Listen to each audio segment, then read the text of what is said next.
wonderful to be here in Woodford to kick off the 2015 Glasshouse campaign launch. It's going to be a long day.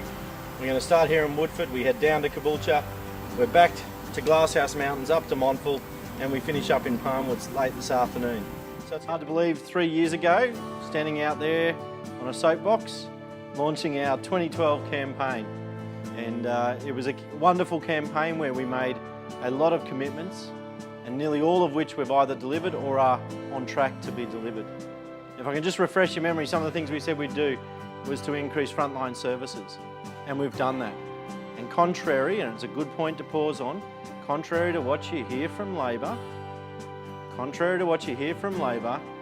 we have not sacked nurses, we have increased the number of nurses. You go down to Caboolture Hospital, there are 75 more frontline nurses now in 2015 than there were in March 2012.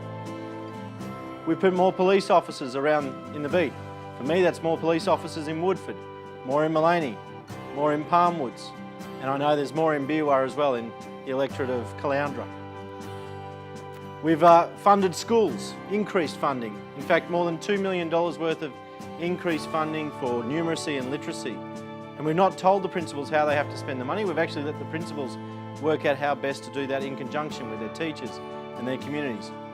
And what's more, we've given them the money and the power to fix up all of their maintenance issues, those leaky gutters, the peeling paint, the asbestos in the roof, the broken windows. And they haven't had to use Q-Build. They've used carpenters and electricians and plumbers from their own school community, and they've stretched that dollar further. We've delivered all of that. We've also cut the crime rate significantly. The number of break-ins, the number of robberies, the number of armed assaults is down in double-digit figures across the state and including in the electorate of Glasshouse. And it's because we've been tough on crime, particularly the criminal gangs, because we're committed to making Queensland the safest place to live and raise a family. But there's more work to be done. Something that we've started in the last 3 years is to address what we found out within days of being elected in 2012, and that is the disastrous state finances. We were told by the Treasury officials that if we continued the path Labor was setting us down, it would end in disaster. For a homeowner or a business owner, it was like being told by your bank manager your mortgage is maxed, and those 16 credit cards you've got, they're all maxed as well, and you're overdue with your repayments, so we're not going to lend you another cent until you do something about it. And so there are a lot of projects that I wish we could have delivered in the first 3 years, but we simply couldn't because the finances were broken. We've spent the 3 years fixing the state finances, bringing into check the increase in expenditure within the government to match what we were receiving in revenue. And we've done that. We've shown by being good, responsible managers of your taxpayers' dollars we can do that. But we've also developed now a plan to fix the overall problem. It's a strong plan. It does involve leasing out assets, but that's something that each and every one of you know happens each and every day. People around this table own properties that they rent out. They rent out for various periods. They receive an income as a result, but they still own the asset, and that's exactly what we're doing with our ports, our rail, and with a couple of electricity generators. The exciting thing is, when we do that, $37 billion. $37 billion, $25 billion which will go to pay down debt.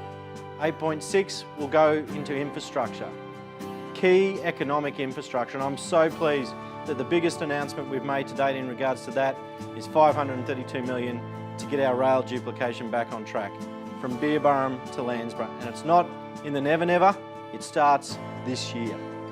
This year. That is going to be a huge boon for the commuters and the people of the hinterland of the Sunshine Coast and the broader Sunshine Coast. We're also putting aside $3.4 billion to cut the cost of living, particularly by taking away the solar rebate scheme from each and every individual's bills. We're keeping the scheme there for those that have put power on their solar panels on their roof, but we're not making every Queensland mum and dad pay for that scheme. The government will pay for that scheme. So, we've got more to do. We've had a good 3 years. We've got the plan, we've got the team. We need to keep the team. Now, it's been a pretty good field of the campaign so far. We've had 2 good weeks. We've got 2 more weeks to go. Let me say this, if you think Labor have started campaigning, you're wrong. Labor haven't even started. Many of you were with us in 2009. We had a great start to the campaign and then watched in horror in the last week as that red tidal wave just blew us all away. We need to stand firm. We need to stand strong in the last 2 weeks. A blue wall around Glasshouse, around Palmerston, around Morayfield, around the state of Queensland that can repel that red tidal wave and show that what good government can do when given 3 more years. Ladies and gentlemen, I thank you for the work you've been doing. I know it's been hot, but can I thank you for what you've done to date? Can I plead with you to keep doing it? And together, we're going to win Glasshouse again. Thank you very much.